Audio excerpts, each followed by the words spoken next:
I remember thinking it was strange how quiet that hallway felt compared to the rest of the house. Like, just a few steps back, people were laughing, glasses clinking, music playing low in the background. And then I turned the corner, and it all kind of dropped off. Not completely silent, just muffled, like the walls were holding everything back. I had one hand on my stomach without really thinking about it. I'd been doing that a lot that night. I wasn't trying to listen to anything. I was just waiting for that wave to pass. You know that feeling when you're not sure if you're actually going to be sick or if your body's just warning you? There was a door slightly open, light on, inside. And then I heard Paul, not the way he sounded out in the living room. This was different, looser, like he wasn't paying attention to how he came across. I'm just saying, man, I played it right. I remember pausing, not moving, not really thinking about why. Someone inside said something I couldn't fully catch. And then Paul laughed a little. You know, her family connections got me in the rooms I needed. That's when I realized they were talking about me. I don't think I even meant to step closer, but I did. She's good for the image too, he said. People trust that. There was a small pause after that, just long enough that I thought maybe the conversation would shift. It didn't. If she ever becomes a burden. He added, almost casually, especially with a kid in the mix. I felt my hand press a little tighter against my stomach, and I remember this really small, quiet thought going through my head. He doesn't know. And then, right after that, the worst one hit. I mean, I've been seeing someone else anyway. I didn't react right away. I think that's the part that stayed with me the most. Not what he said, just how still I felt when I heard it, like something had already changed, and I hadn't caught up to it yet. Welcome to Mr. Graham's story, my beautiful, amazing family. Y'all have been so supportive, and I promise to always do my best to give you the best as I learn and improve every day. If this is your first time watching, comment below with where you're watching from, and subscribe to officially join the family. Rachel stood in front of the bathroom mirror longer than she needed to, not because she was doing anything complicated. She'd already done her makeup twice, once, wiped it off, then again, a little lighter this time. Her hair was pinned back, then let down, then pinned again before she finally left it alone. It was the dress that kept pulling her attention back. She smoothed it down over her waist, then over her hips, then paused with her hands resting there like she was checking something. It fit. That wasn't the issue.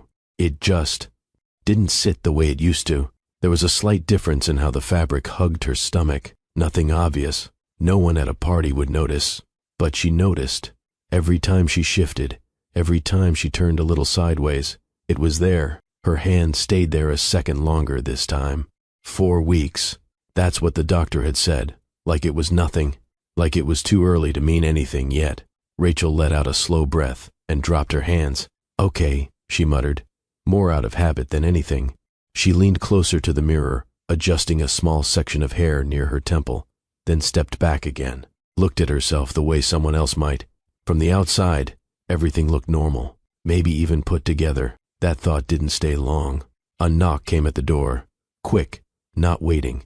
You almost ready? Paul's voice carried through before she could answer. Yeah, she said. Just a second. The handle turned anyway. He stepped in already dressed, already halfway focused on something else. His tie was straight, jacket fitted clean, watch catching the light when he lifted his wrist to check the time. He glanced at her, then at the mirror, then back at her again, but not in a way that lingered. You look fine, Rach, he said. We're already late. Rachel held his reflection in the mirror for a moment. Fine. She didn't respond right away, just gave a small nod, like that settled it. Paul had already moved on, stepping back into the hallway, pulling his phone out of his pocket as he walked. Rachel stayed where she was for a second after he left. Then she reached for her purse, picked it up from the counter, and gave herself one last look. Not checking anymore, just acknowledging. All right, she said under her breath. She turned off the bathroom light and followed him out. The drive over was quiet in that familiar way that wasn't exactly uncomfortable, but wasn't anything else either. Paul had one hand on the wheel, the other resting near the center console, phone face up like he was expecting something. The screen lit up once, maybe twice, and each time his eyes flicked toward it before returning to the road. Rachel sat angled slightly toward the window. The city lights passed in soft stretches, storefronts, traffic signals, reflections moving across the glass. She rested her hand near her lap at first, then slowly brought it up again, fingers settling lightly against her stomach. Not pressing, just there. She hadn't told him yet. She thought about it earlier that afternoon, standing in that same bathroom, phone in her hand, considering how she might say it. Casual, maybe over dinner, or maybe just mention it. It never felt like the right moment. Now, sitting in the car with him, she glanced over once. Paul was focused, but not fully present. His jaw tightened slightly at something on the road, then relaxed again. His phone lit up once more. He didn't pick it up this time, just glanced. Rachel looked away. "You know, Daniel said this is kind of a big deal tonight," Paul said after a minute, still looking ahead. "There's a couple investors flying in." "Mm-hmm," Rachel replied. "He's been trying to lock this down for months." She nodded, even though he wasn't really looking for a response. "I'll probably need to stay a bit later," he added, "just to talk things through." "That's fine." Another small nod. Conversation over. Rachel leaned her head back slightly, eyes drifting closed for a second before she opened them again. She didn't feel sick yet. Not really. Just off. The kind of feeling that sat in the background, waiting. The house came into view before they even reached the driveway. White columns, tall and evenly spaced, with lights positioned along the front that made everything look sharper than it probably did during the day. Cars lined up along the curb, and a valet stood near the entrance. Moving between vehicles like this was routine. Paul slowed the car as they pulled in. "See?" he said lightly. "Worth showing up." Rachel gave a small smile. "Yeah," she said. He handed the keys off as soon as they stepped out, already adjusting his jacket, already shifting into that version of himself she'd seen 100 times. The one that fit here. Rachel smoothed her dress again, not because she needed to, just because her hands needed something to do. Then she followed him inside. The noise hit first, not overwhelming, but immediate. Conversations layered over each other, music woven in underneath, glasses clinking somewhere close by. The space was bigger than it looked from outside. High ceilings, open layout, people moving in small groups that shifted constantly. Everything felt practiced, like everyone there already knew how to exist in that kind of room. Paul stepped forward without hesitation. "Daniel," he called, already spotting him across the room. Rachel stayed half a step behind, her hand brushing lightly against Paul's arm before dropping again. Daniel greeted him with a handshake that turned into a quick shoulder pat. "Glad you made it," Daniel said. "You're cutting it close." "Had to make an entrance," Paul replied, smiling. Rachel stood there, offering a polite smile when Daniel glanced her way. "Rachel," he said, nodding. "Good to see you." "You too." And then just like that, the conversation shifted away from her. Numbers, timelines, names she recognized but didn't fully follow. Rachel stayed close at first, listening where she could, smiling when it felt expected. But after a few minutes, Paul turned slightly, angling himself deeper into the conversation, and the space between them widened without either of them saying anything about it. It wasn't new. Rachel stepped back just enough to give him room. Someone passed by with a tray of drinks, and she picked up a glass without thinking, holding it more for something to do than anything else. She didn't take a sip. The smell reached her before anything else did. Something rich, heavy, seafood maybe. It hit fast. Rachel turned her head slightly, taking a slow breath through her mouth instead. "Okay," she murmured to herself, barely audible. She shifted her weight, trying to ignore it. It didn't go away. Instead, it built slowly, creeping upward in that way she was starting to recognize. She glanced back toward Paul. He was laughing at something Daniel said, fully engaged now, not looking in her direction. Rachel stepped closer, leaning in just enough. "I'm just gonna step out for a second," she said. "Mm-hmm," Paul replied, without turning. That was it. Rachel straightened, gave a small nod even though he didn't see it, and set her glass down on the nearest table. Then she turned and walked away. Not rushed, just leaving. The hallway didn't feel quiet right away. At first, it was just less crowded. Fewer people moving past her, fewer voices overlapping. The music dropped to a softer hum behind the walls, like it was coming from another room entirely. Rachel kept walking, one hand brushing lightly along the edge of a console table as she passed it. Just give it a minute, she said under her breath. Her stomach tightened again, not sharp, just enough to remind her it wasn't going away on its own.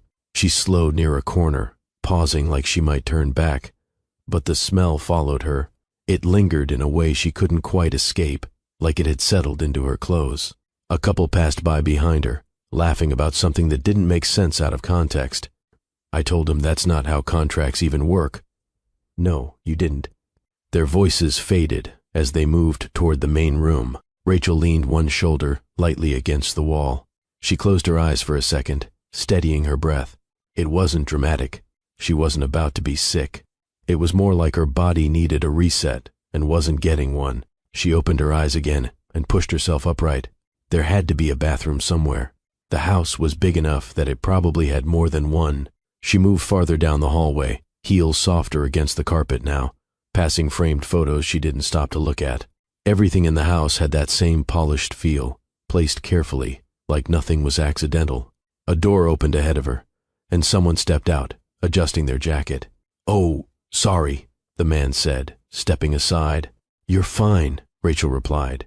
He gave a quick nod and walked past her, already pulling his phone out. Rachel glanced briefly into the room he'd come from. Empty. Bathroom.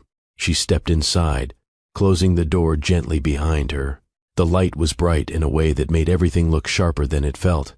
Rachel moved straight to the sink, placing both hands on the edge, leaning forward slightly. She looked at herself in the mirror. Her makeup still looked fine, hair still in place, nothing out of order. If anything, she looked more put together than she felt.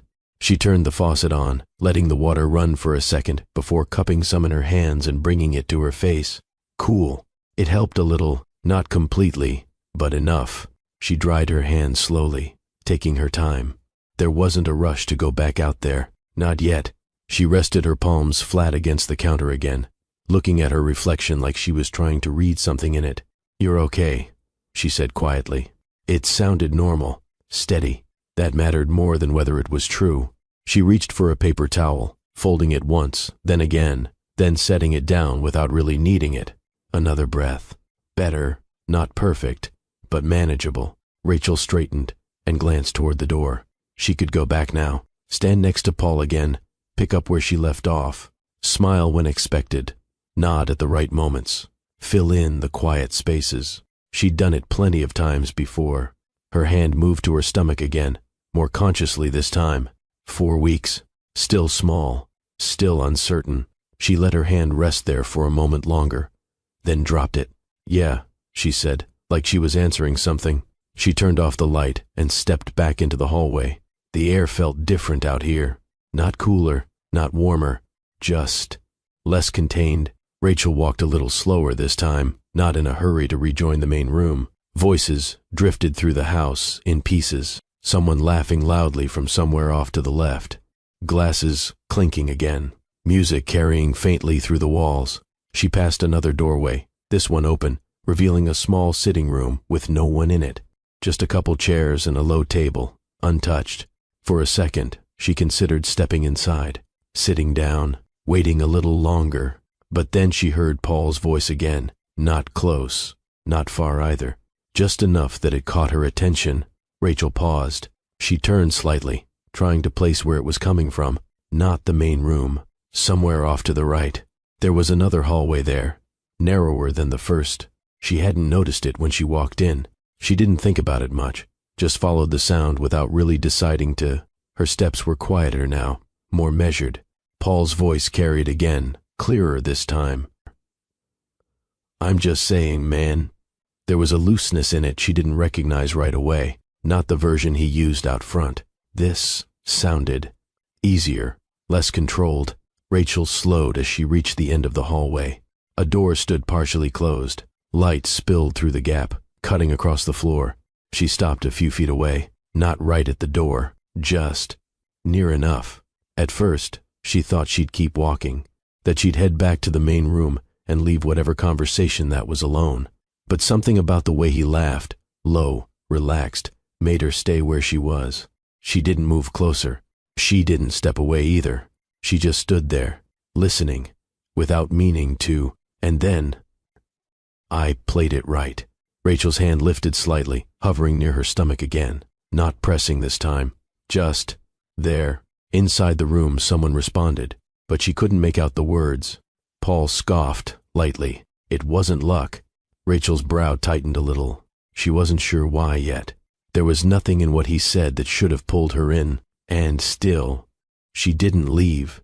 Rachel didn't realize she'd taken a step closer until the edge of the doorframe was right there beside her, not fully in the room, not fully out of it either, just close enough.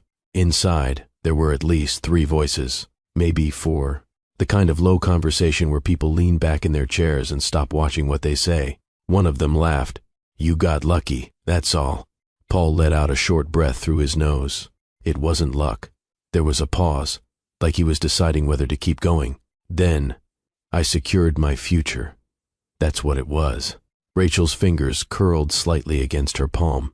Something about the way he said it made her stop trying to make sense of it casually. Another voice spoke up. "You talking about Rachel?"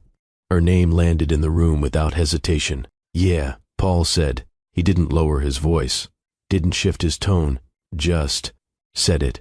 Rachel stayed where she was, her body angled toward the door, eyes fixed somewhere low on the floor like that might make it easier to hear without being seen. "You know her family connections got me in the rooms I needed," Paul continued. "People don't like to admit that stuff matters, but it does." Someone gave a low hum in agreement.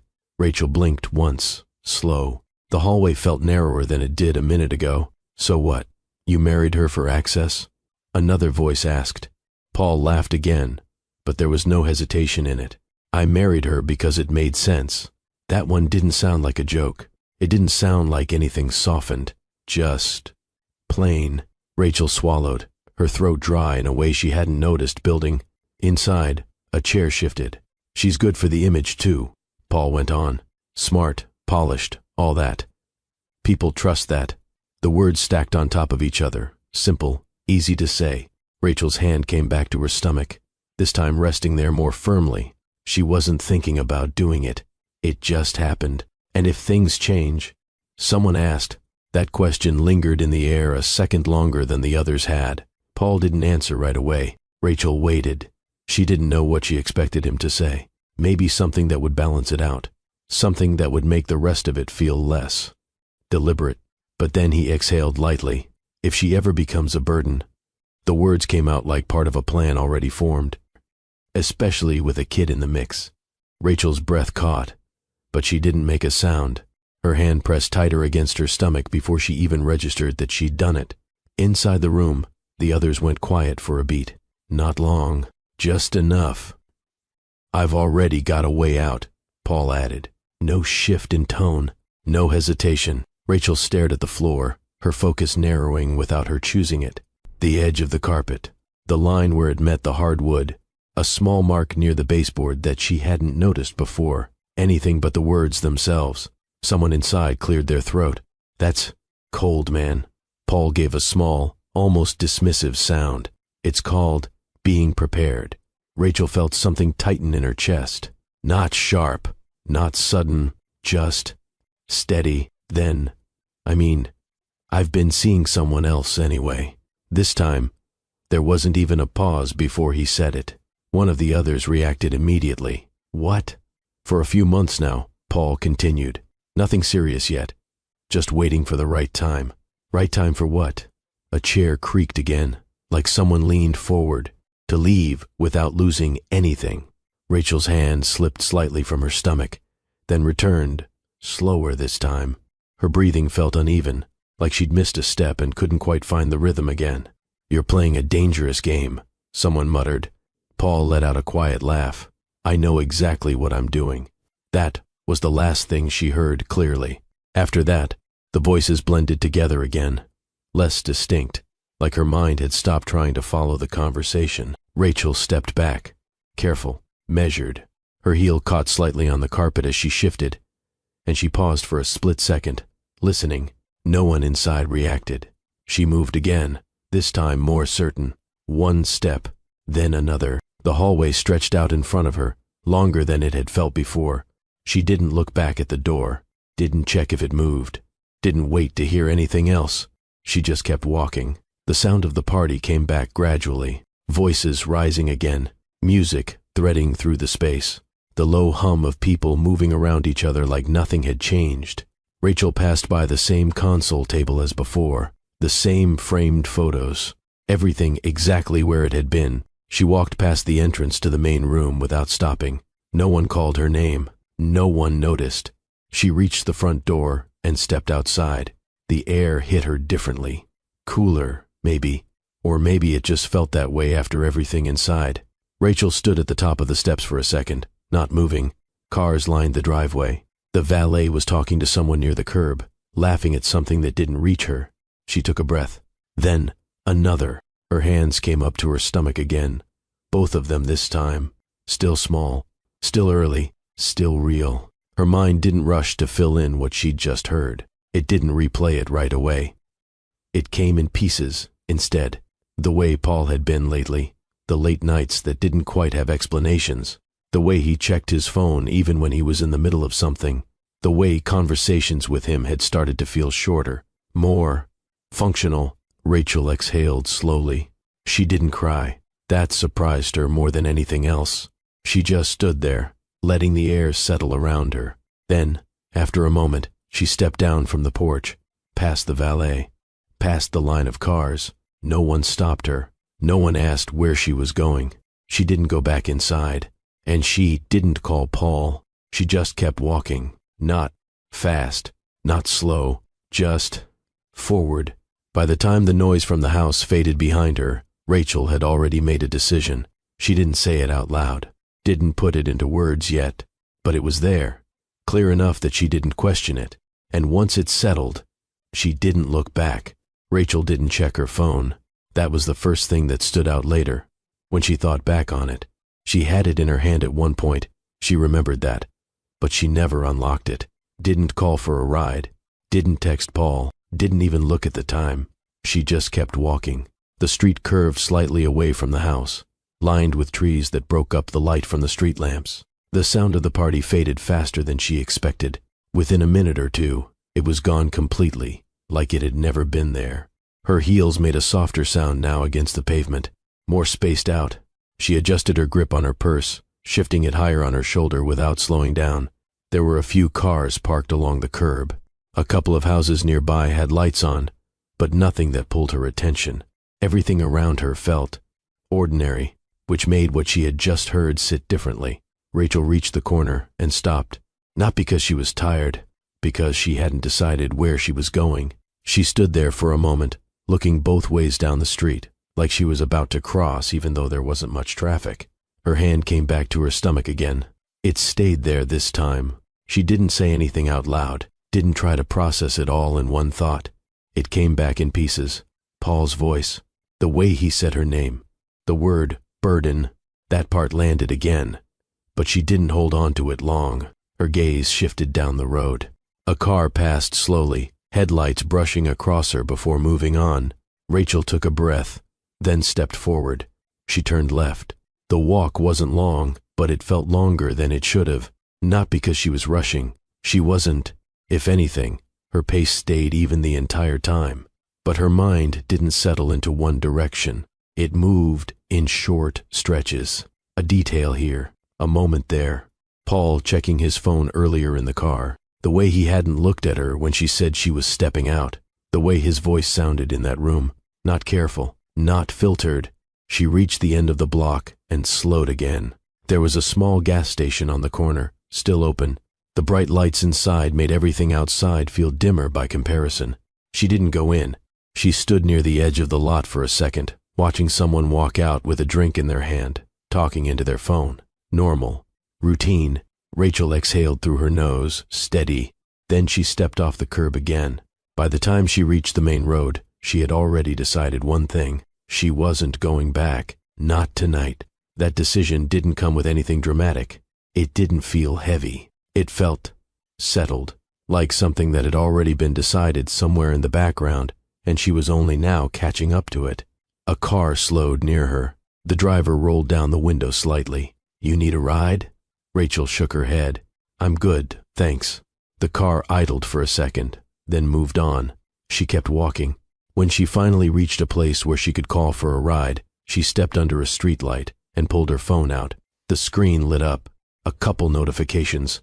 Nothing urgent. Nothing from Paul. She looked at it for a second longer than necessary, then opened the app and requested a car. Estimated arrival, 6 minutes. Rachel locked the phone and held it loosely at her side. Her shoulders dropped slightly, like her body had been holding tension she hadn't fully noticed until now. A breeze passed through, lifting a few strands of her hair before settling again. She shifted her weight from one foot to the other, still waiting, still standing. Her hands moved to her stomach again, both of them this time, resting there without pressure. 4 weeks.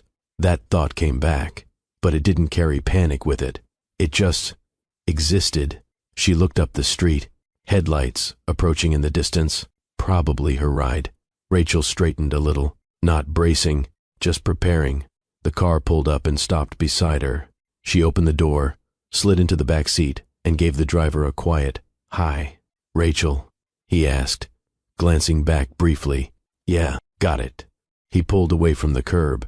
Rachel leaned back against the seat, her gaze drifting toward the window again as the streetlights moved past. She didn't look at her phone, didn't check if Paul had called, didn't wonder if he'd noticed she was gone yet. Instead, she sat there, watching the reflection of passing lights stretch and fade across the glass. Her hand rested near her stomach again, and this time, it stayed there the whole ride home. The next morning didn't feel different in the way Rachel thought it might. No heavy silence, no sense that something had broken overnight. The alarm went off at the usual time. She reached over and turned it off before it could ring twice.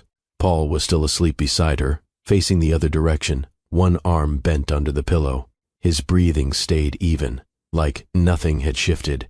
Rachel sat up slowly, letting her feet touch the floor. For a second, she just stayed there like that. Then she stood, picked up the robe hanging from the back of the chair, and wrapped it around herself. No hesitation, no looking at him again before she walked out of the room.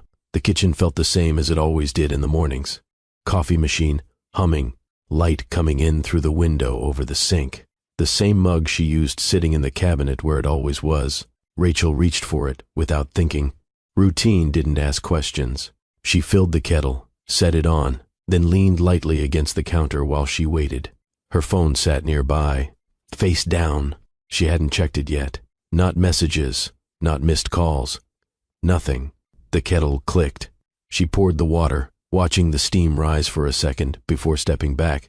The smell hit her differently than it used to. Not bad, just stronger. Rachel carried the mug over to the table and sat down. She took a small sip, then set it down again. Across from her, Paul's chair sat empty. She looked at it for a second, then reached for her phone. The screen lit up. 2 emails. 1 missed call from an unknown number. No messages from Paul. Rachel stared at that for a second longer than necessary, then locked the phone again and set it down. She didn't try to interpret it, didn't fill it in with assumptions. She just got up, rinsed her mug, and placed it in the sink. Paul came into the kitchen about 10 minutes later, already dressed, tie loose around his collar, sleeves buttoned. "Morning," he said, heading straight for the coffee machine. "Morning." Rachel stood near the counter, one hand resting lightly against the edge. He poured himself a cup, added something, she didn't look closely, and took a quick sip. "Head's a little off today," he muttered. "Too much last night?" "Probably." He didn't elaborate, didn't ask how she was, didn't ask when she left. Rachel watched him for a moment, then turned to pick up her bag from the chair. "What time are you heading out?" she asked. "Soon," he said. "Got a call in 20. She nodded. "Okay." He glanced at her then, briefly. "You good?" It sounded automatic, like something said to fill space. "Yeah," she replied. That was enough for him. He checked his phone, scrolling quickly, then set it down again without reacting to whatever he saw. Rachel adjusted the strap of her bag on her shoulder. "I've got a couple things to take care of today," she said. "All right." Another sip of coffee, another glance at his phone. Conversation over, Rachel moved toward the door. "See you later," she said. "Yeah." He didn't look up that time. The rest of the day followed the same pattern. Errands, a stop at the grocery store, a short appointment she'd already had scheduled. Nothing out of the ordinary. And that was the part that felt strange. Not in a way she could point to, but enough that she noticed it. Everything around her kept moving at the same pace. People went about their day. Conversations happened. Transactions, small interactions, background noise. Rachel moved through it all without drawing attention. She responded when spoken to, smiled when expected. No one looked at her differently. No one knew. That evening, Paul came home later than usual. Rachel was already in the living room, sitting on the couch with her laptop open in front of her.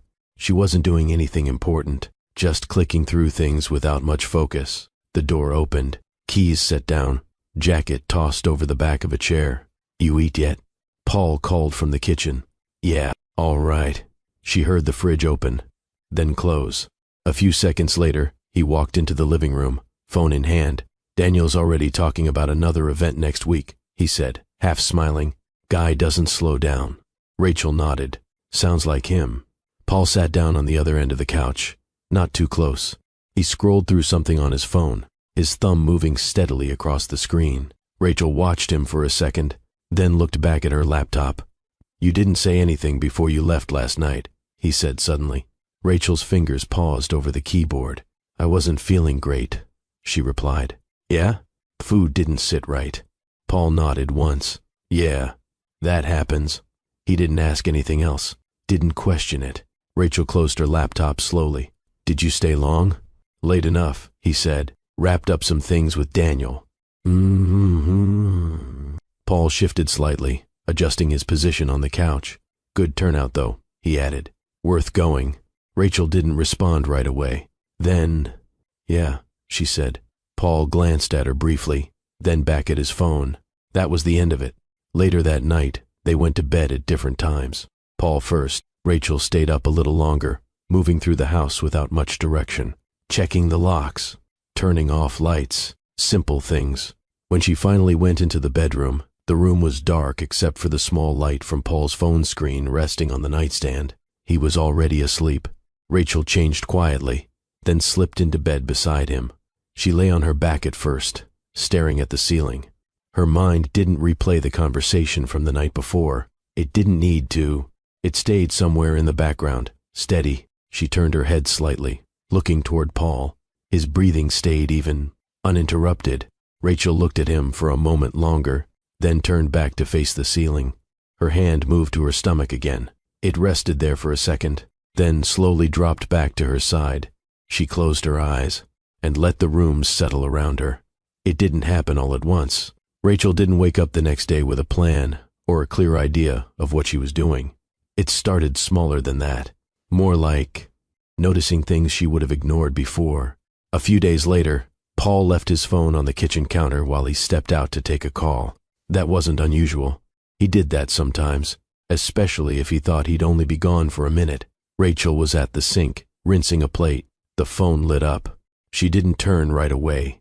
She finished rinsing, set the plate in the rack, dried her hands on a towel. Then she looked. Just a glance. A name on the screen. Lauren. No last name. No context. Just that.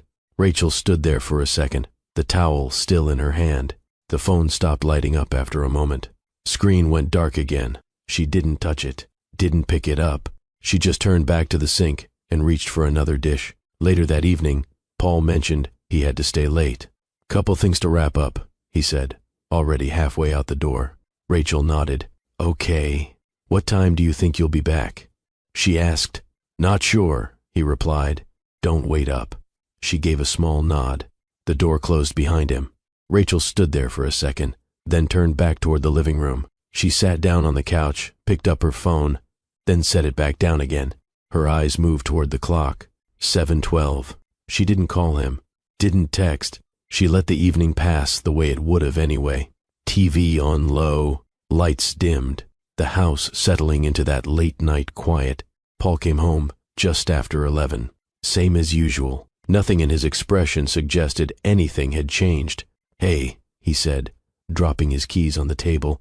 "Hey, how was your day?" "Fine." He nodded, heading toward the kitchen. "Long one," he added. Rachel watched him from where she sat, then looked away. A few days after that, it happened again. The phone, this time on the coffee table. Rachel was in the same room. Paul had stepped into the bedroom to grab something. The screen lit up. Same name, Lauren. This time, there was a preview. She didn't mean to read it. It was just, there. Are we still on for tomorrow? Rachel's eyes stayed on the screen for a second longer than necessary. Then she looked away before the message disappeared.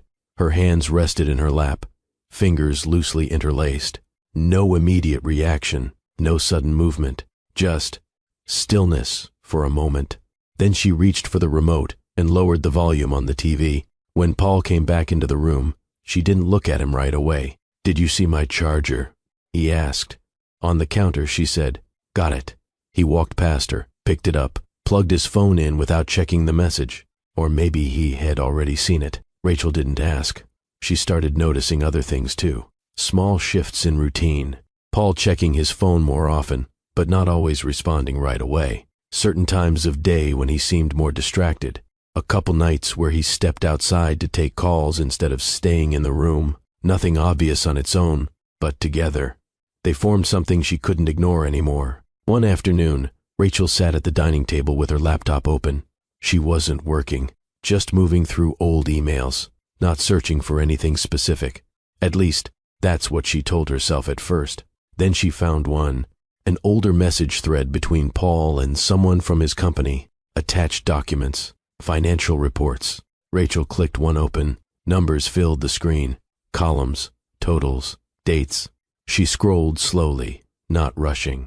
Her eyes paused on a line item she didn't recognize, then another. She didn't jump to conclusions. She didn't assume anything. She just noticed. And then she remembered something Paul had said a few weeks ago about moving funds between accounts. At the time, it hadn't meant much. Now, it stayed with her a little longer. Rachel leaned back slightly in her chair. Her fingers hovered over the trackpad. Then she clicked back into the email thread and downloaded the document. Saved it. Closed the laptop. That night, Paul came home earlier than usual. Rachel was in the kitchen, cutting vegetables for dinner. "You started without me," he said. Walking in, she glanced up briefly. "Didn't know when you'd be back." "Fair." He set his phone down on the counter this time, screen facing up. Rachel kept her attention on the cutting board. "You want help?" he asked. "I'm almost done." Paul leaned against the counter, watching her for a second, then reached for a piece of something she'd already cut. "Hey," she started. Too late. He popped it into his mouth. "Still the same," he said. Rachel shook her head slightly. "You're not even supposed to like that. I like it when you make it." He smiled. It looked normal, familiar. Rachel turned back to what she was doing. "Dinner's in a few minutes," she said. "All right." Paul picked up his phone again. The screen lit up. Rachel didn't look. She didn't need to anymore. Later that night, after he fell asleep, Rachel stayed up, not in the bedroom, at the dining table, her laptop open again, the document from earlier pulled back up on the screen. She looked at it more carefully this time, scrolling slower, cross-checking dates, comparing numbers. Her expression didn't change much, but her attention sharpened. This wasn't about proving something, not yet. It was about understanding what was already there. She reached for her phone, took a photo of part of the screen, then another, saved them, set the phone back down, closed the laptop. Rachel didn't rush anything after that. She didn't confront him, didn't ask questions she already knew he wouldn't answer directly. She just kept paying attention to patterns, to timing, to details that lined up a little too neatly. And over time, what she was seeing stopped feeling like separate things. It started to connect, not loudly, not all at once, but clearly enough that she couldn't go back to ignoring it. A week later, she saw the name again, Lauren. This time, it came with a call. Paul stepped out onto the balcony to take it. Rachel watched from inside, standing near the kitchen. He didn't know she could see him. He leaned slightly against the railing, head tilted down as he spoke. The conversation wasn't long, a few minutes at most. When he came back in, he didn't mention it, didn't explain, didn't need to. Rachel turned back to the counter, picking up a glass she hadn't finished cleaning. "You want anything?" she asked. "I'm good," he said. That was it. Later that night, lying in bed, Rachel stared at the ceiling for a while before closing her eyes. Her thoughts didn't scatter the way they used to. They lined up, clearer now, more organized. She wasn't guessing anymore, She was watching, and the more she watched, the less uncertain everything felt. Not easier, just clearer. Her hand moved to her stomach again. She rested it there for a moment, then let it fall back to the mattress, and kept her eyes open a little longer before finally going to sleep. Rachel didn't start with a plan. It wasn't like she sat down one night and decided, "This is what I'm going to do." It came from what she was already doing. Watching, noticing, remembering. The difference was, she stopped letting those details pass. She began keeping them. It started with her phone. One night, sitting at the dining table after Paul had gone to bed, she opened the photos she'd taken earlier. The screenshots. She zoomed in on one of them, part of a financial report she'd pulled from his email. Numbers lined up in columns, clean and organized. But there were gaps. Not obvious ones, small things. Transfers that didn't match timelines he'd mentioned out loud. Amounts that shifted between accounts without explanation. Rachel didn't rush through it. She took her time, reading line by line, even when it felt tedious, because she wasn't trying to catch him in something. She was trying to understand what she was looking at. There was a difference. The next morning, after Paul left for work, Rachel opened her laptop again. Same document. This time, she cross-referenced it with older files. Things she remembered seeing months ago when he'd asked her to review something briefly. At the time, she hadn't paid much attention. Now, she did. She opened 2 windows side by side, compared dates, followed the flow of money from one account to another. She didn't have all the answers, but she could see enough to know. This wasn't clean. Rachel leaned back in her chair slightly, her fingers resting on the edge of the keyboard. Then, she reached for her phone and took another set of photos. Not everything, just the parts that stood out. She labeled them this time, short, simple notes. Nothing dramatic, just enough to remember why they mattered. A few days later, she noticed something else. Paul had left his laptop open in the living room while he stepped outside to take a call. That wasn't unusual. He trusted his space. Or maybe he didn't think there was anything to question. Rachel walked past it at first, headed toward the kitchen, then stopped. She turned back, not quickly, just reconsidering. The screen hadn't gone to sleep yet. Inbox open, a thread near the top, no subject line that stood out, but the sender did, a name she didn't recognize. Rachel stepped closer, her hand resting lightly on the back of the chair as she leaned in. She didn't scroll, didn't click anything new. She just read what was already there. Short exchanges, direct, a few attachments. One line caught her attention. "Let's keep this off the main record for now." Rachel's eyes stayed on that sentence for a moment longer. Then she straightened. Paul's voice carried faintly from outside. Still on the call, Rachel reached for her phone again. One photo, then another. She stepped back, walked into the kitchen. By the time Paul came back inside, she was rinsing a glass at the sink. "Still on that?" he asked, nodding toward the laptop as he passed by. "Didn't touch it," she said. "Good," he replied, already closing it. He didn't question anything, didn't check. Rachel dried her hands slowly, her movements steady. She didn't do this every day. That would have been noticeable. Instead, she moved in between moments. When Paul was distracted, when something was left open, when a detail didn't quite line up with what he'd said earlier. And each time, she kept it simple. A screenshot, a photo, a note, no overthinking, no trying to build a full picture all at once. She let it come together on its own. The name Lauren showed up again, not on his phone this time. In an email. Rachel wasn't searching for it. She came across it while scrolling through a thread that had nothing to do with her at first glance. Then, there it was, Lauren, attached to a forwarded message. No explanation, just included. Rachel didn't react right away. She read the rest of the email first, then went back, looked at the name again. No last name listed, no title, just there. She took a photo, saved it, closed the tab. That night, Paul mentioned another late meeting. "Got to head out again," he said, grabbing his jacket. Rachel nodded. "Okay, shouldn't be too long." She didn't ask where, didn't ask who with. He left. The door closed. Rachel stood in the living room for a second, listening to the sound of his car pulling away. Then she walked to the window, watched the headlights disappear down the street. She stayed there for a moment longer than necessary, then turned back into the room. She didn't go to the laptop right away. She made tea first, moved through the kitchen the same way she always did. Routine, familiar. Then she carried the mug to the table and sat down, opened her laptop, pulled up everything she had saved so far, the screenshots, the photos, the notes. Spread across the screen, they didn't look like much at first. Different pieces, different times, but when she started lining them up, patterns began to show. Dates that overlapped, names that repeated, amounts that moved in ways that didn't match what Paul had described in conversation. Rachel leaned forward slightly, her focus narrowing. She wasn't guessing anymore. She was connecting, and the more she connected, the less room there was for doubt. Her phone buzzed once beside her. Rachel glanced at it. A message from Paul, running late. That was all. No explanation, no details. Rachel looked at it for a second, then set the phone face down again. She didn't respond. Instead, she reached for her notebook, opened to a blank page, and for the first time, she wrote things down. Not everything, only what mattered. Clear, simple, enough to follow later without confusion.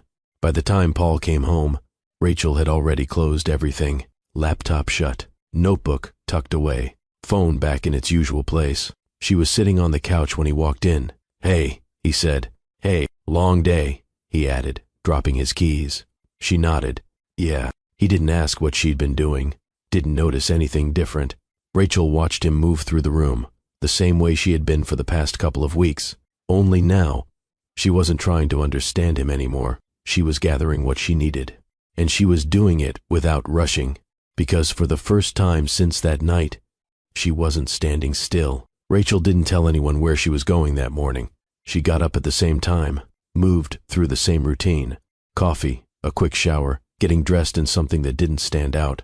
Paul had already left by the time she came downstairs. He'd mentioned an early meeting the night before. "Probably out before you wake up," he'd said. And his mug sat in the sink. Keys gone from the counter, house already empty. Rachel noticed those things the way she noticed everything now, not emotionally, just registering. She chose something simple to wear, nothing that looked like she was trying to make a point. Neutral colors, comfortable. She tied her hair back, then let it down again, then left it as it was. Before leaving, she paused in the hallway for a second, not to think, more like checking herself, making sure she wasn't rushing into something without understanding it. Her hand rested briefly against her stomach. Then she picked up her bag and walked out.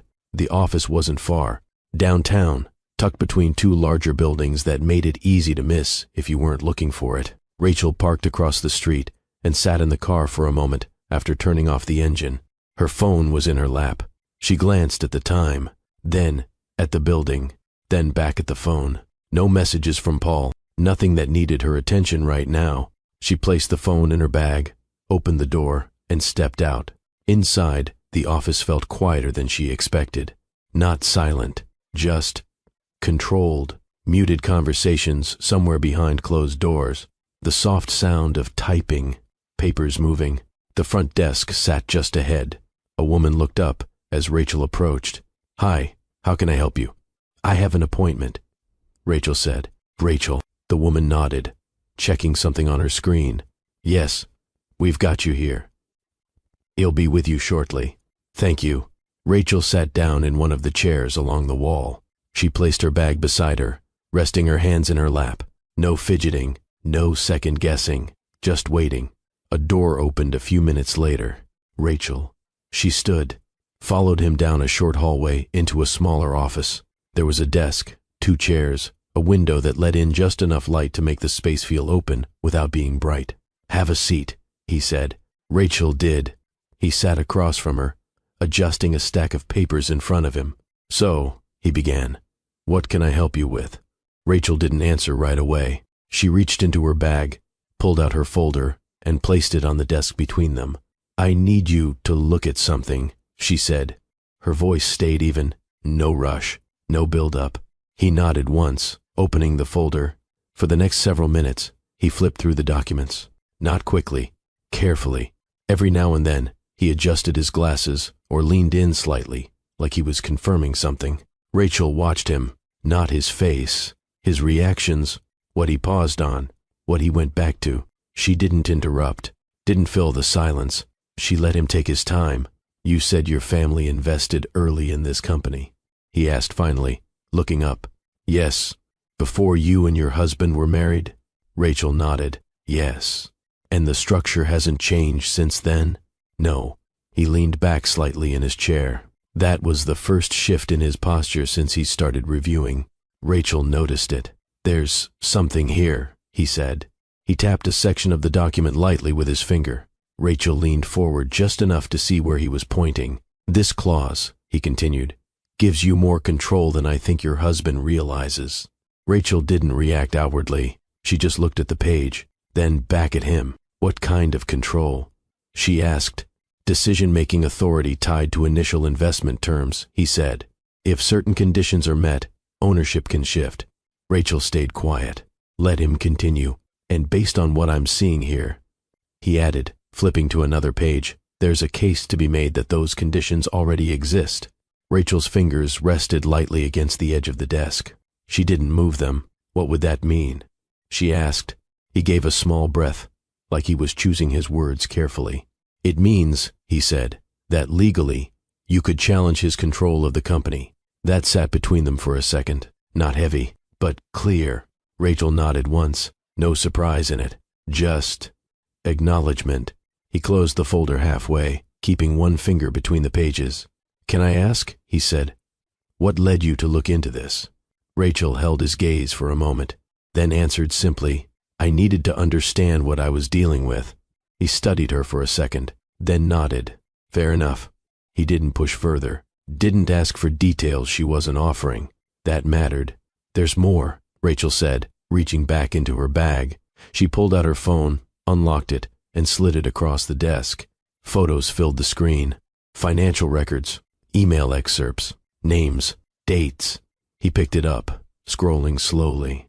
His expression didn't change much, but his attention sharpened. "These aren't consistent," he said after a moment. "No," Rachel replied. He looked up. "Where did you get these?" "From what was already there." That was enough. He didn't question it further. He set the phone down and leaned back again. "This strengthens your position," he said. "If there are discrepancies in how funds have been handled, especially tied to shared ownership." He didn't finish the sentence. He didn't need to. Rachel understood. "What would the next step be?" she asked. He folded his hands loosely in front of him. "We'd need to formally review everything," he said. "Verify the details, build a case." Rachel nodded. "How long?" "Depends on how quickly we can move," he said. "But if you're asking whether there's something here." He paused briefly. "There is." Rachel sat back in her chair, not relaxing, just settling into the information. This wasn't about reacting anymore. It wasn't about what Paul had said at that party. That part had already passed. This was something else, something she could act on. "I don't want to rush this," she said. "That's smart," he replied. "Rushing makes mistakes. I want it done right." He nodded. "Then we'll take it step by step." Rachel gathered her things slowly, folder back into her bag. Phone returned to her hand. She stood. "Thank you," she said.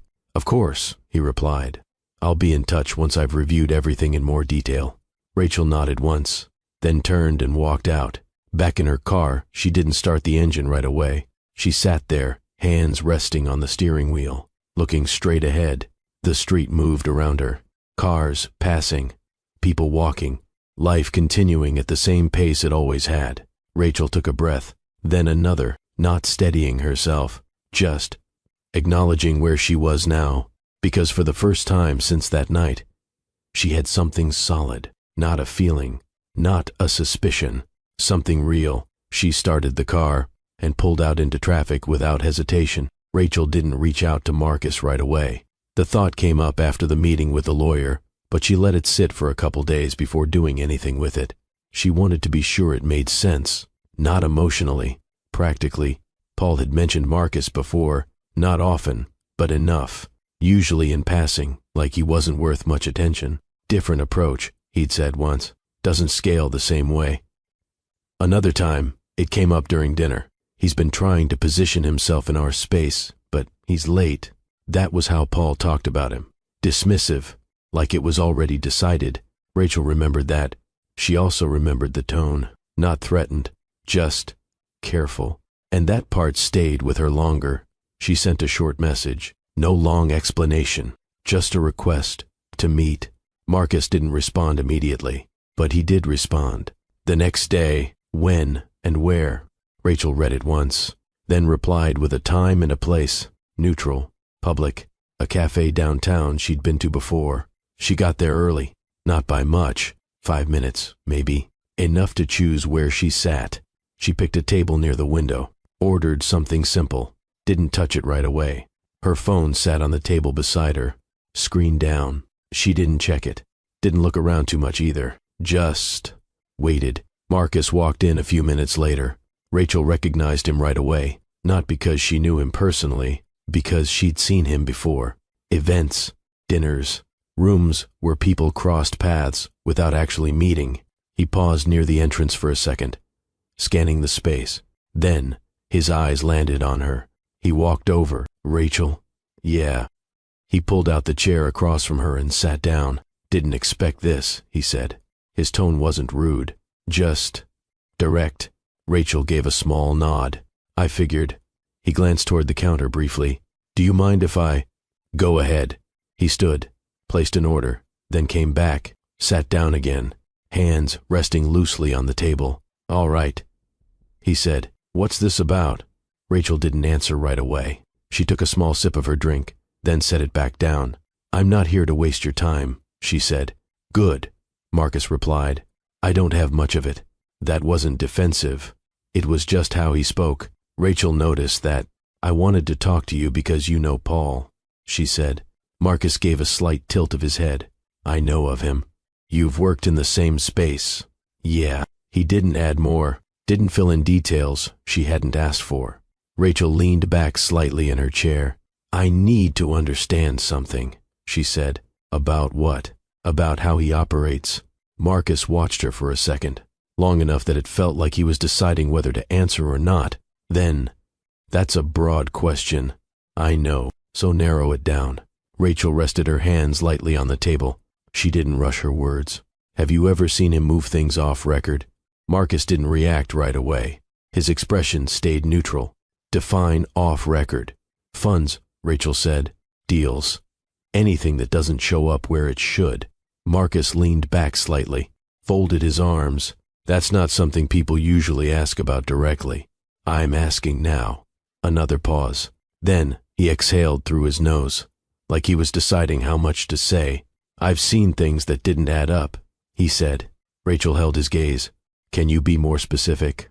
Marcus shook his head slightly, not without knowing why you're asking. That's fair, Rachel said. She reached into her bag, pulled out her phone, unlocked it, then turned it toward him. Because I've seen this. Marcus leaned forward. His attention shifted immediately. Not dramatically, but enough. He scrolled through the images slowly, didn't speak while he looked.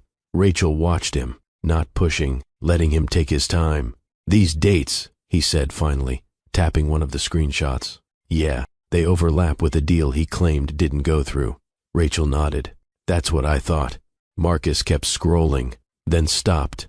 That account, he said, pointing, isn't supposed to be active anymore. It is, Rachel replied.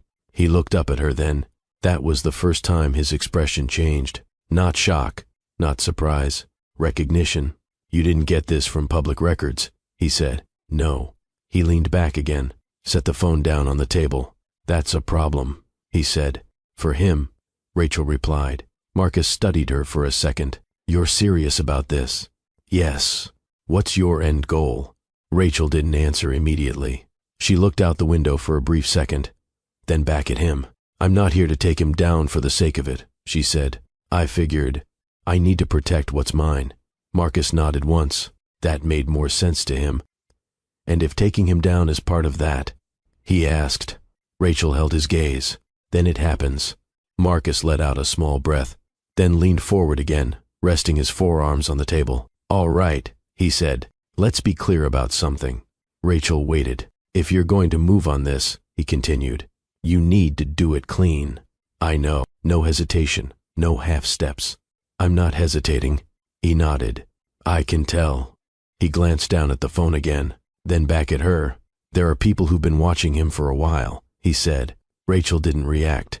Not officially, he added, but enough that if something shifts, they'll notice.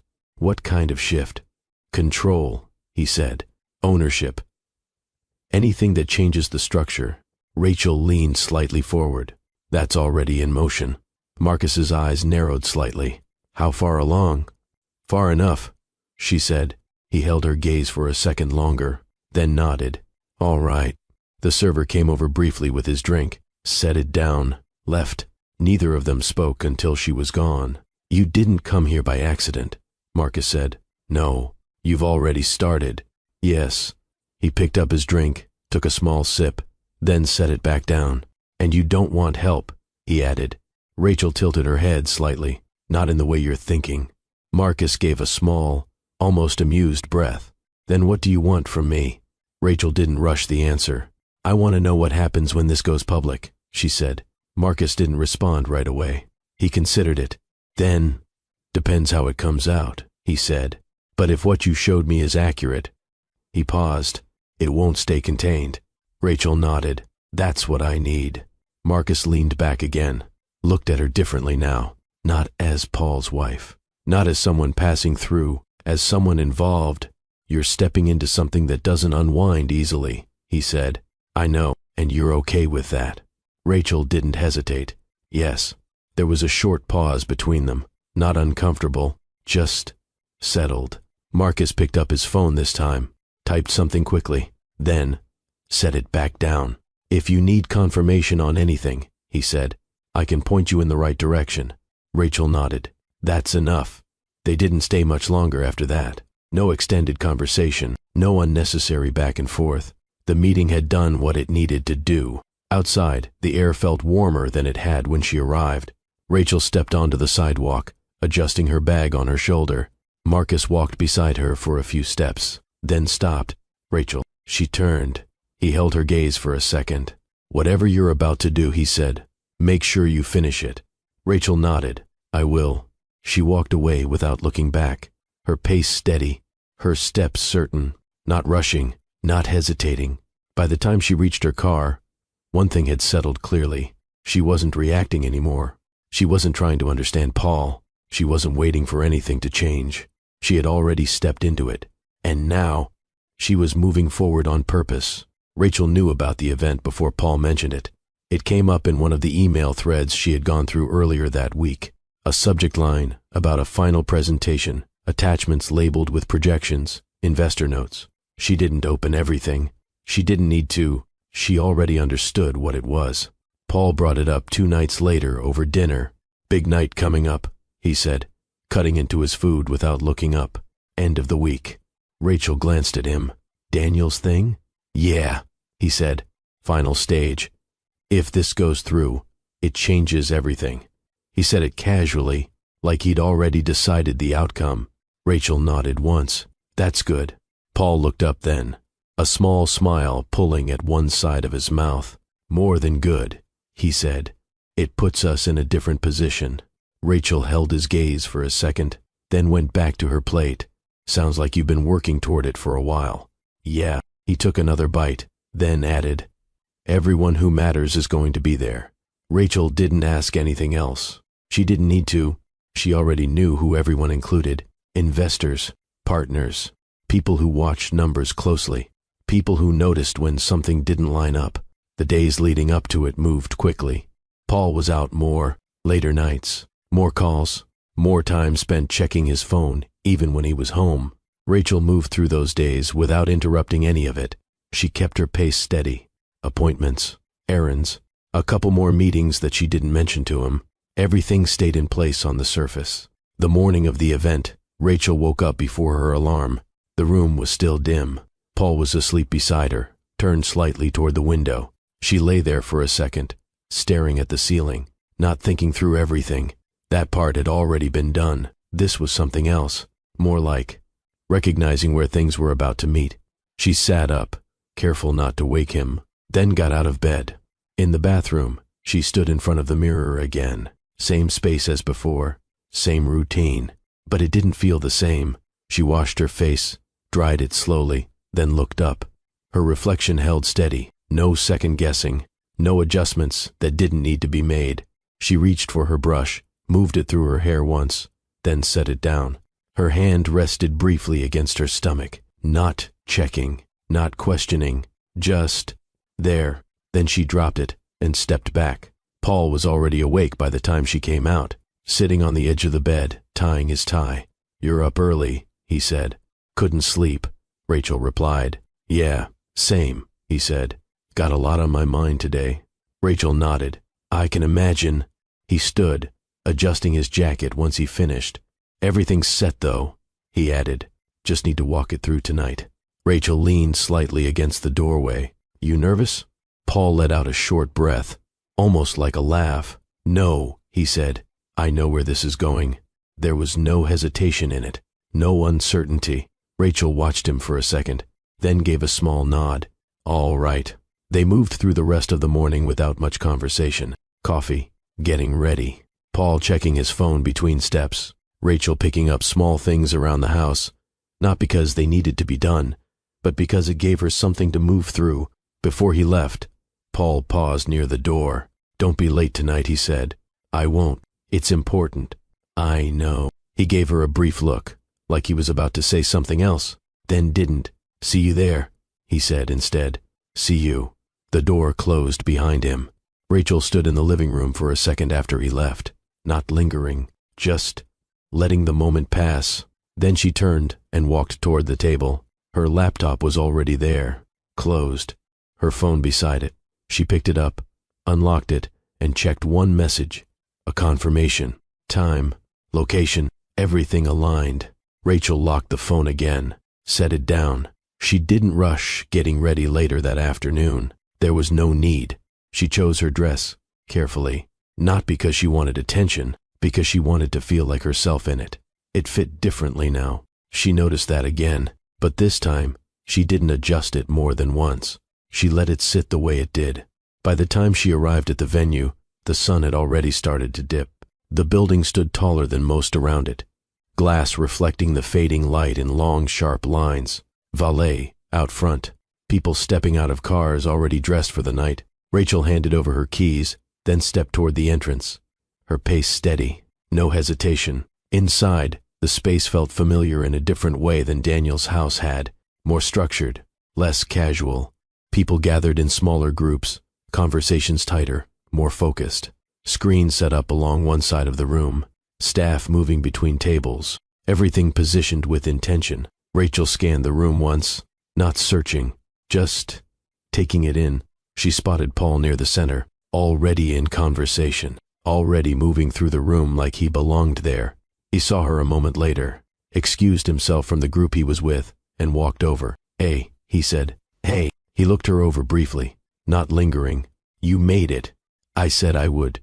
"Good," he replied. He glanced back toward the group he'd left. "Stay close for a bit," he added. "I might need you to meet a few people." Rachel nodded. "Okay." They moved together through the first part of the evening. Introductions, names, quick conversations that didn't stay long enough to matter. Rachel smiled when expected, answered when spoken to, let Paul lead, the same way she always had.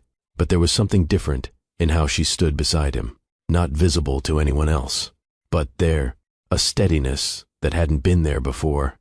As the room filled, the energy shifted.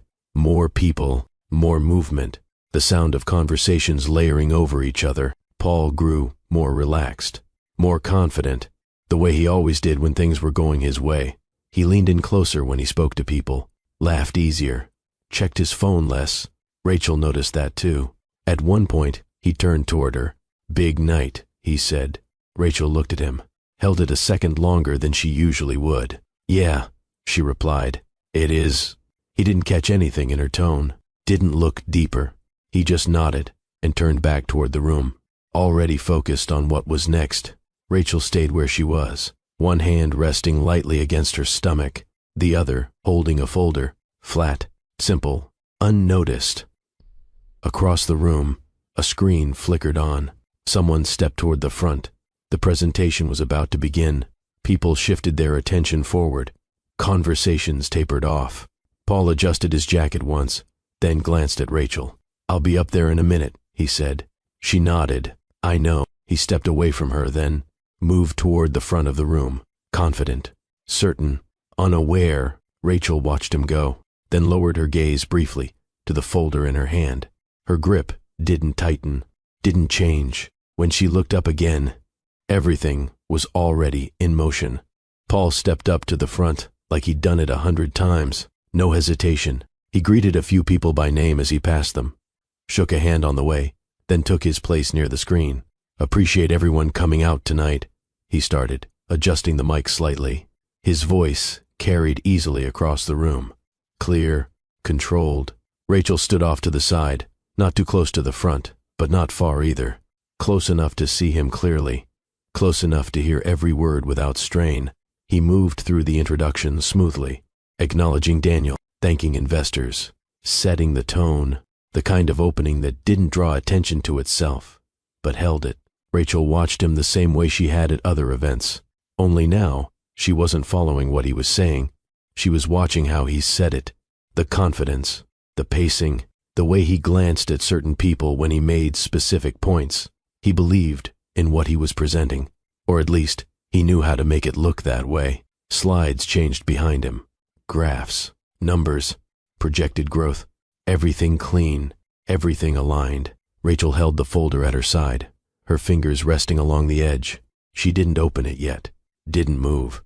Paul shifted into the middle of the presentation. "This is where things start to separate," he said, gesturing toward the screen. "Because at this level, it's not about potential anymore. It's about execution." A few nods in the crowd. A couple people leaned forward slightly, engaged.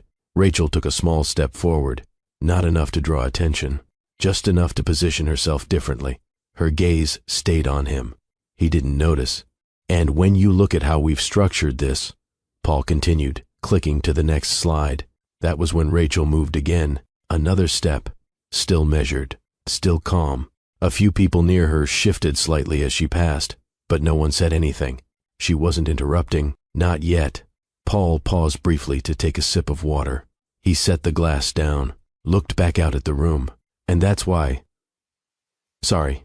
Rachel's voice cut in, not loud, but enough. It landed differently than the rest of the room.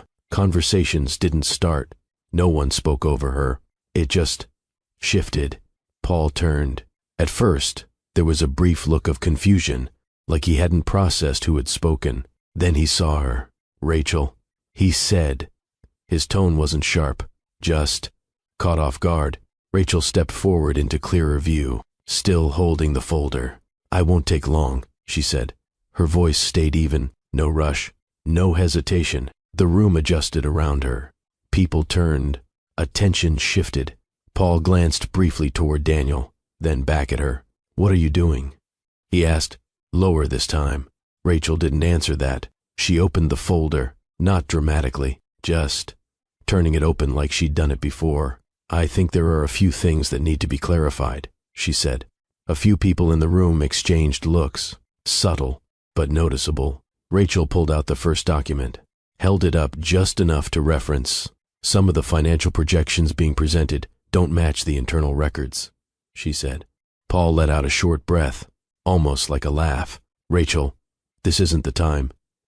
"It is," she said. She didn't raise her voice, didn't cut him off harshly. She just continued. "These figures," she said, tapping the page lightly, "show transfers between accounts that aren't reflected in the reports being shared tonight." A murmur moved through part of the room, not loud, but present. Paul's expression shifted, still controlled, but tighter now. "Those are internal adjustments," he said. "They're accounted for." Rachel looked at him, held it for a second. "Then they should appear consistently across all records," she replied. She set that page down, pulled out another, "which they don't." Paul stepped slightly away from the screen, closer to her now, lowering his voice. "We'll talk about this later," he said. Rachel didn't move back, didn't step aside. "There's more," she said. She reached for her phone, unlocked it, then connected it to the display. It took a second, long enough that the room leaned into the pause. Then the screen changed. The clean presentation disappeared, replaced by something else. Emails, highlighted sections, dates, names. "This is from internal correspondence," Rachel said. Her tone didn't shift. She wasn't explaining for effect, just stating specific instructions to keep certain transactions off the main record. Paul looked at the screen, then back at her. "What is this?" he asked. "You've seen it," she said. Someone near the front spoke up. "Can you explain that?" The question wasn't directed at Rachel. It was directed at Paul. The room started to lean in a different direction now. Attention shifting, not toward the presentation, toward the gap in it. Paul straightened slightly. "This is being taken out of context," he said. "These are preliminary discussions, not finalized actions." Rachel didn't respond to that. She moved to the next item. "Then there's this," she said. Another screen change. Messages. A name appearing more than once. "Lauren." A few heads turned slightly, some recognizing it, some not. Rachel didn't explain immediately. She let it sit there for a second. Then, "This is ongoing communication over the past few months," she said, "outside of what's been disclosed." Paul's jaw tightened. "That's personal," he said. "It has nothing to do with—" "It does," Rachel replied. Her voice stayed steady, "because it overlaps with the same timeline as the financial inconsistencies." The room didn't stay neutral anymore. It shifted. People leaned back. Others leaned forward. A few steps slightly away from where they'd been standing. Phones started coming out. Not obvious, but happening. Paul tried to regain control. "Rachel, stop," he said, more firmly now. She looked at him, not matching his tone, not reacting to it. "Why?" she asked. He didn't answer right away, and that hesitation. It landed. Rachel turned slightly, addressing the room more than him now. "These aren't assumptions," she said. "They're documented." She held up the folder again, cross-referenced across multiple sources. Daniel stepped forward slightly from the side. "Paul," he started, but didn't finish. Paul looked between Rachel and the screen, then back at the room. "This is—" he began, then stopped, adjusted his stance. "This is not accurate," he said. Rachel didn't argue. She just changed the screen again.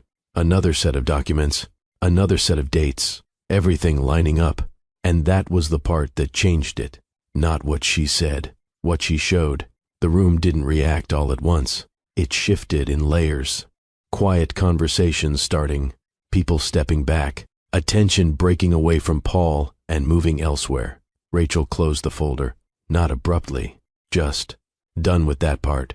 She looked at Paul again, and this time, she didn't say anything right away. For a second, no one filled the space. Not Paul, not Daniel, not the people closest to the front. The screen still showed the last set of documents Rachel had pulled up. Names, dates, numbers. No one was looking at the presentation anymore. They were looking at him. Paul took a step forward, not toward Rachel, toward the room, trying to reset it. "All right," he said, forcing a small breath through his nose. "Let's take a second." His voice was still controlled, but there was something under it now. Tighter. "This isn't how we handle internal matters," he continued. "If there are questions, we can address them properly." "Then address them," someone said. It came from the left side of the room, not loud, but direct. Paul's eyes shifted toward the voice. He didn't respond immediately. Rachel didn't move. She stood where she was, the folder resting against her side again. Her gaze stayed on him, not challenging, not emotional, just steady. Daniel stepped forward, another half step. "Paul," he said, lower this time, "we need to understand what we're looking at here." Paul let out a short breath. "You're looking at partial information," he replied, taken out of context. "Then give us the context," someone else said. That one came from behind, closer to the investors.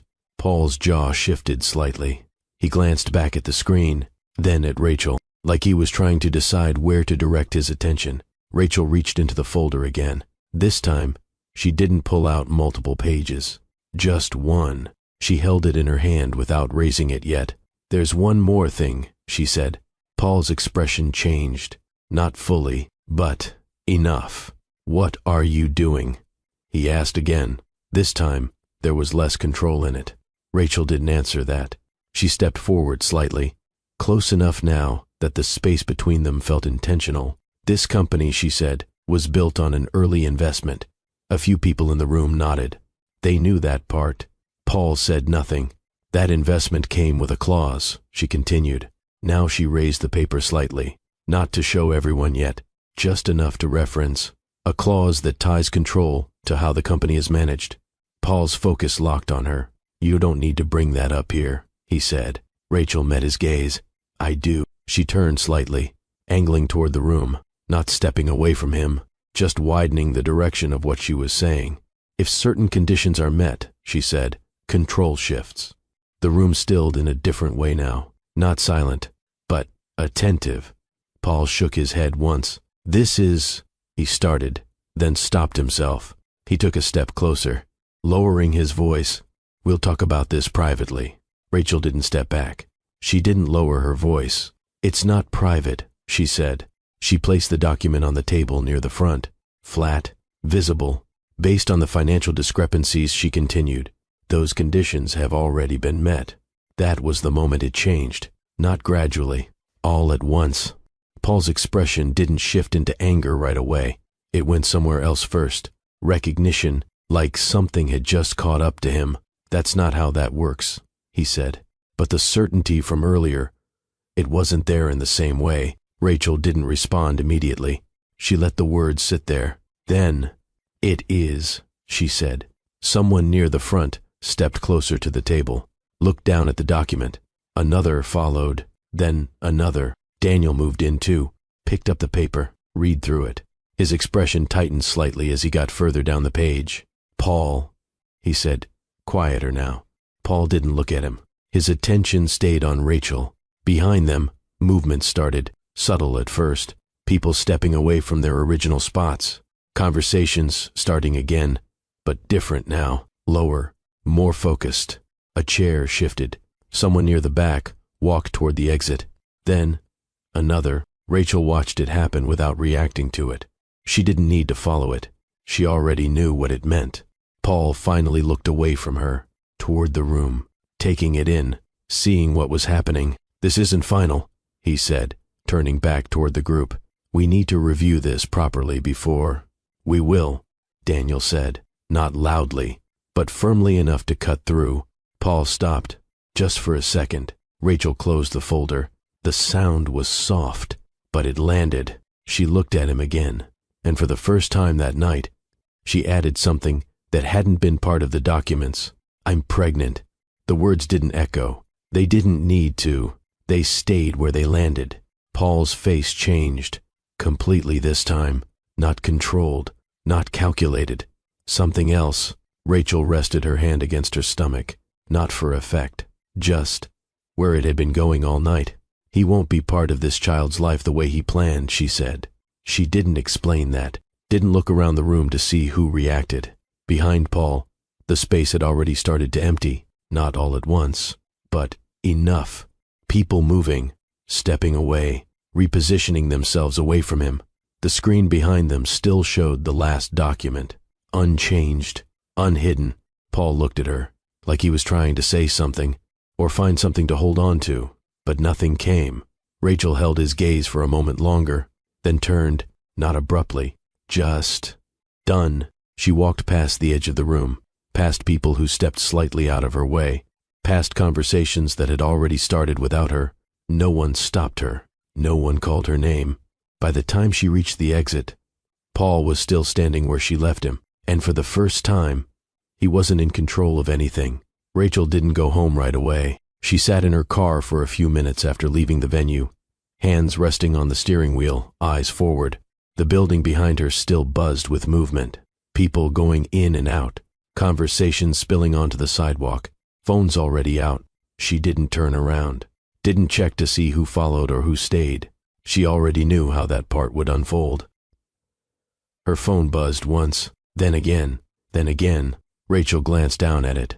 Messages stacking up, names she recognized, some she didn't. She didn't open any of them, not yet. Instead, She started the car and pulled away from the curb. The drive home felt shorter than usual, not because she was rushing. Traffic moved the same, lights changed the same, but her attention wasn't scattered. It stayed in one place, forward. When she pulled into the driveway, the house looked exactly the same as it had that morning. Lights off, still, no sign of anything having changed. Rachel turned off the engine and sat there for a second before stepping out. The quiet outside felt different from the noise she'd left behind. Not heavy, just separate. Inside, the house held that same familiar layout. Keys placed in the same spot, shoes by the door, everything where it belonged. Rachel set her bag down on the table, took off her shoes, walked into the kitchen. She poured herself a glass of water, drank half of it, then set it down. Her movements stayed steady. Nothing rushed, nothing delayed. Her phone buzzed again on the table. This time, she picked it up, unlocked it, scrolled through the messages. A mix of things. Questions, concerns, some trying to understand what happened, some already reacting to it. One from Daniel. "We need to talk." Rachel read it, then locked her phone again, set it back down. The door opened about 20 minutes later. Paul walked in. He didn't slam it, didn't hesitate either. He stepped inside, closed the door behind him, and stood there for a second like he was adjusting to the space. Rachel was in the living room, sitting on the couch. She looked up. Their eyes met. Neither of them spoke right away. Paul moved first, walking into the room, his pace controlled but tighter than usual. "What was that?" he asked. His voice wasn't loud, but it wasn't neutral either. Rachel didn't shift her position. She sat the same way she had been. "It was necessary," she said.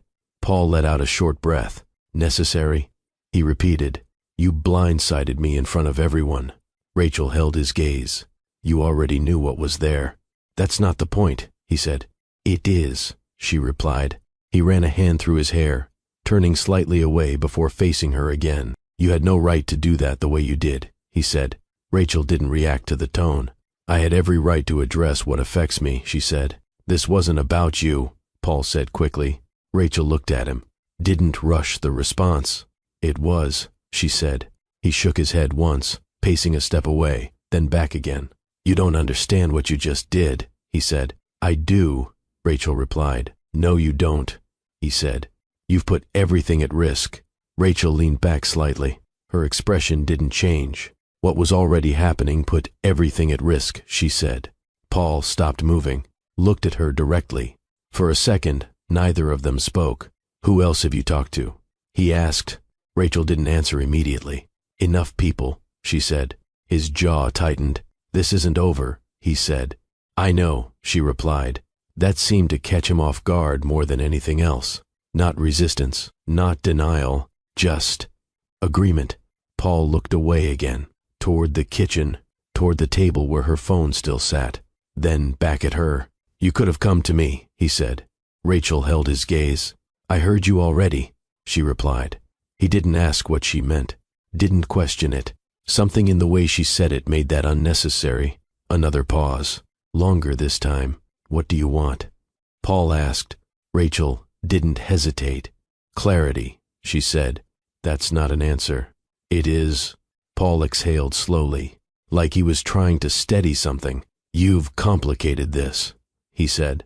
Rachel didn't respond to that. She reached for the glass of water on the table beside her, took a small sip, set it back down. "I'm not staying in something I can't trust," she said. Her voice stayed even. No added weight, just clear. Paul watched her, then looked away again. He didn't argue that, didn't try to push back.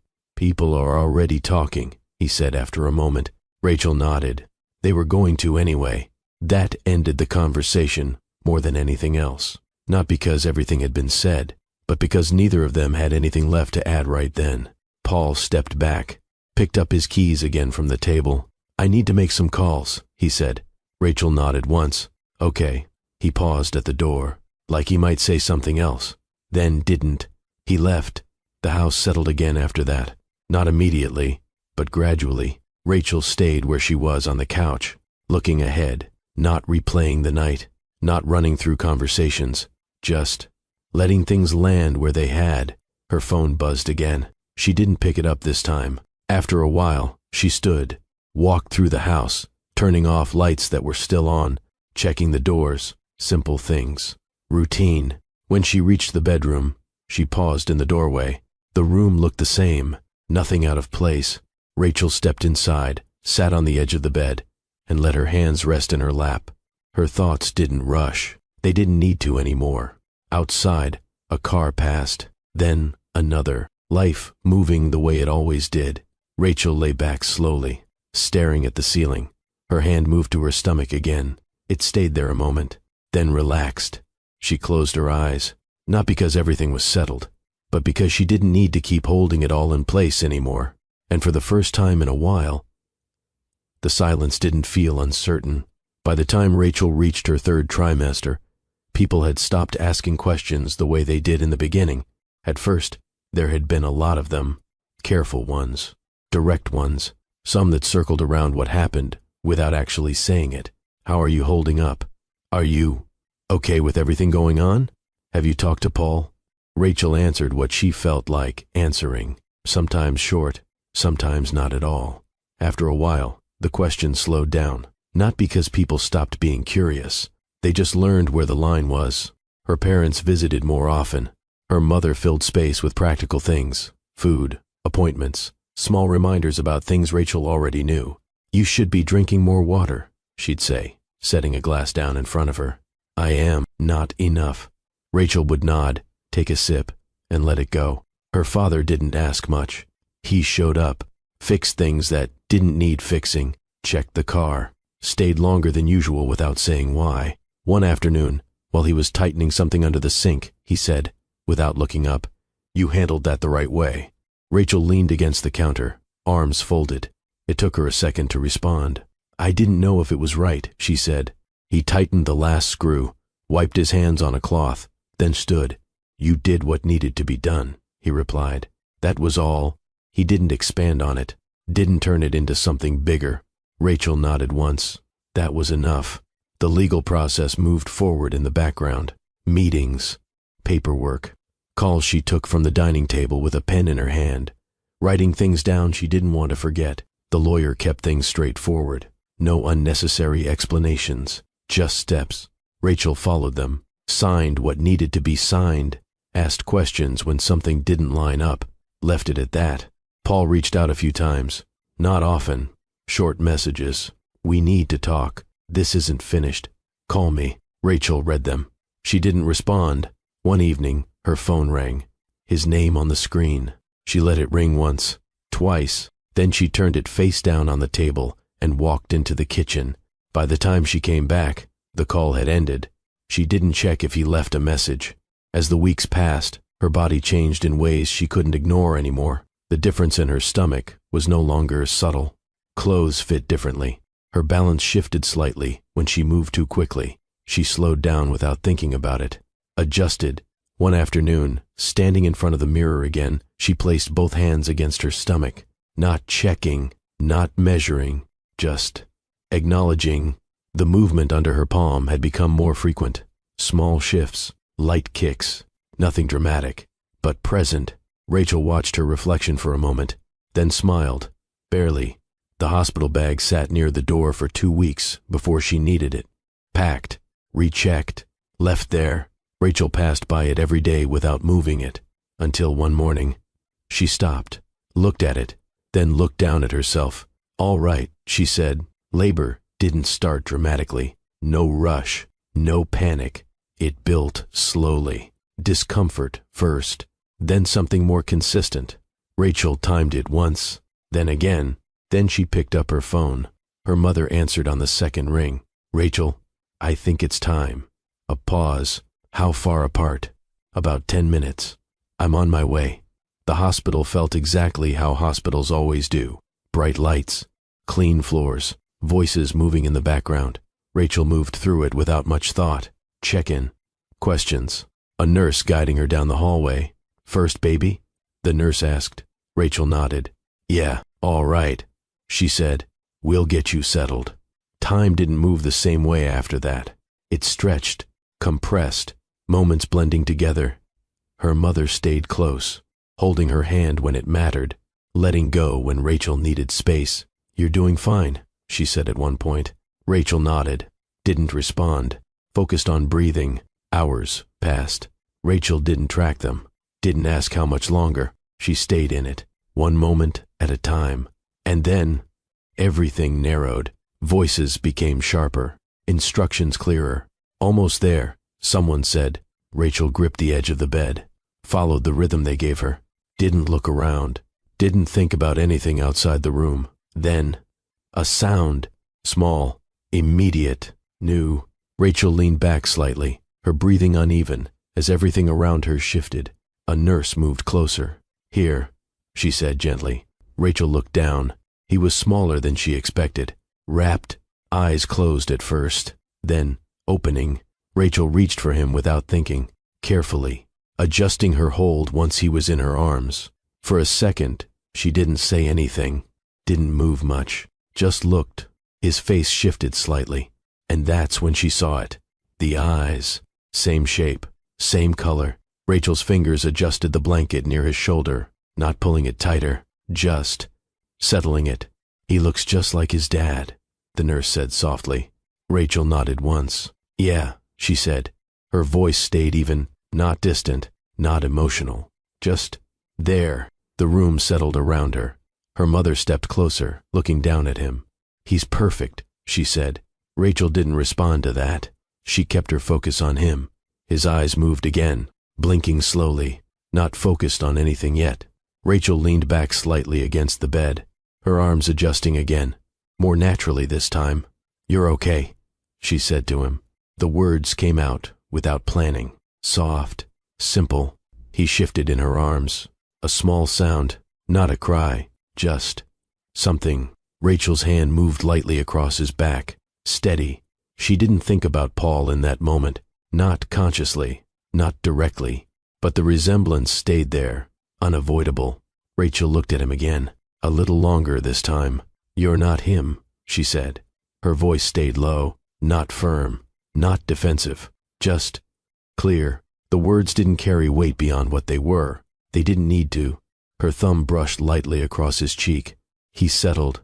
Rachel adjusted her hold again, more certain now. Outside the room, voices moved down the hallway. A cart rolling past, footsteps, life continuing. Inside, everything felt contained.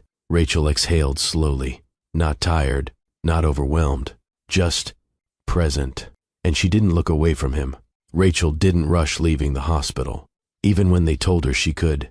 "You're good to go whenever you feel ready," the nurse had said that morning, standing near the door with a clipboard in her hand.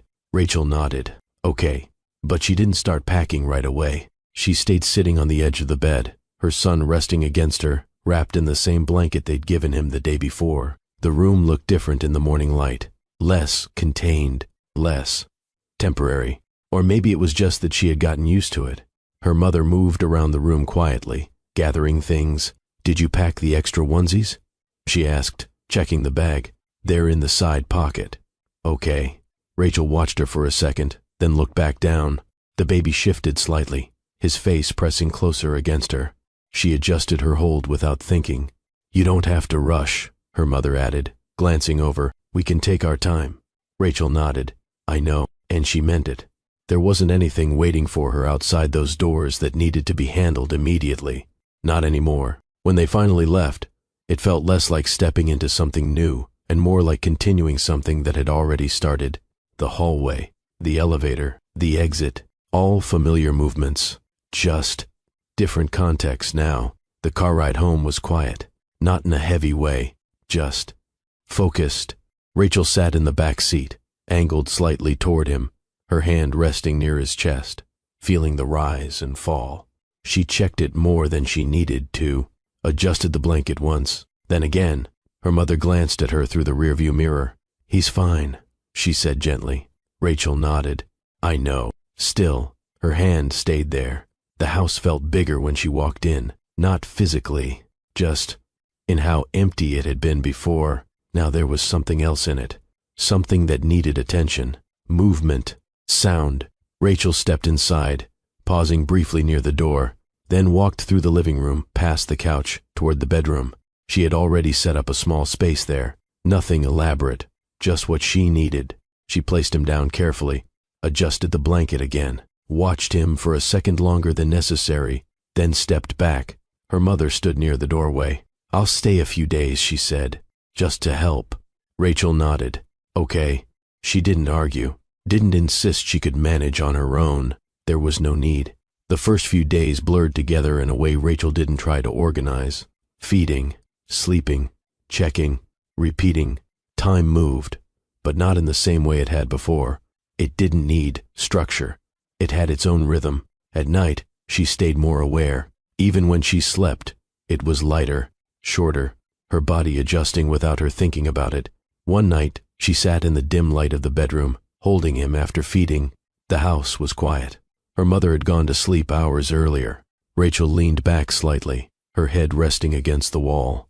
She looked down at him, his face relaxed, unaware of anything beyond what he needed in that moment.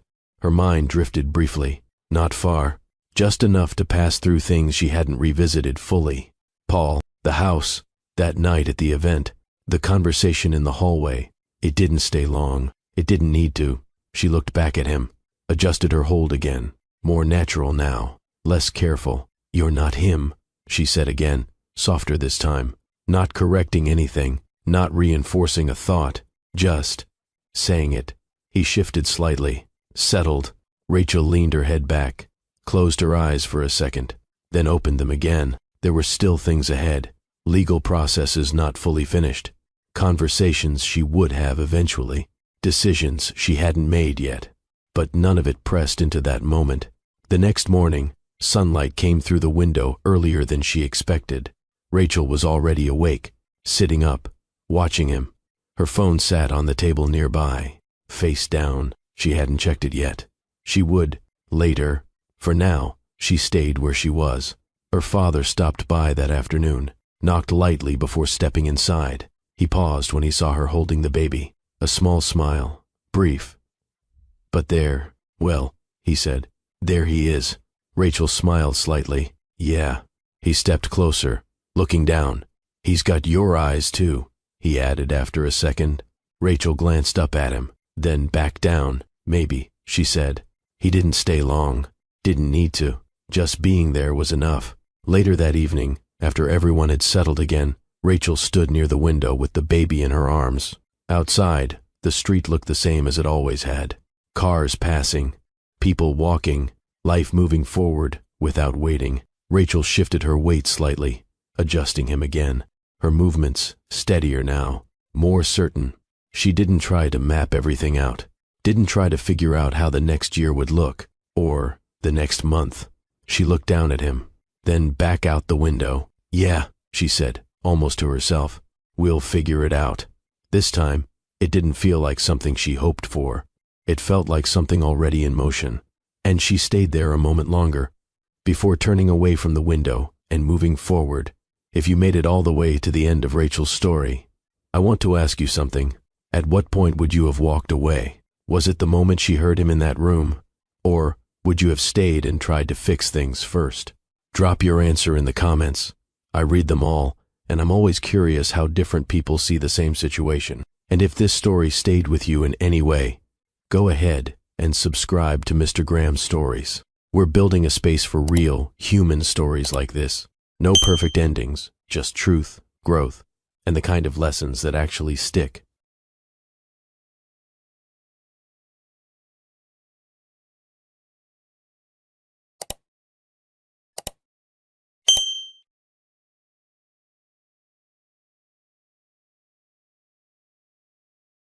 Thank you for watching Mr. Graham's Stories, my beautiful, amazing family.